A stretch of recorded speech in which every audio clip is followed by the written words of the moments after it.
issue that we started with was trying to define several criteria for identifying priority landscapes to intervene in.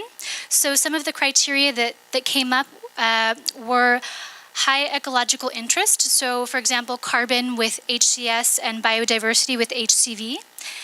In addition, a high rate of deforestation, so more than 1% per year for a period of over 6 years. And then also another thing that came up was social issues, so high population density, a population that is dependent on the forests, and then land conflicts, as well as an indirect driver linking a specific landscape to international commodity markets. So these were the criteria, the main criteria that came up during our first section. Then we tried to define the scope of the landscapes that we would like to intervene in, the priority landscapes. And we basically decided that it needs to be flexible.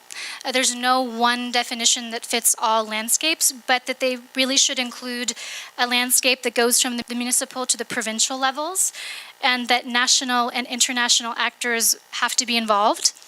And that they really should take advantage of scopes that have already been defined. So for example, protected forests, man for biosphere, and should include a buffer zone around the protected area. And then finally, based on those criteria and on that shared definition, we tried to come up with strategies that had either been somewhat inefficient in the past, and then also strategies that may be worth implementing in the future. We didn't have enough time to come up with a consensus on that, but some of the ideas that came out were that for the negative side of things that haven't worked in the past, that NGOs and companies tend to work monosectorally instead of really thinking about transversal issues, the connection between different commodities and different landscapes. And then, so coming from that, one of the possible solutions would be, I think like Jane said previously, would be to create a certification scheme by landscape and not specifically just for a specific commodity.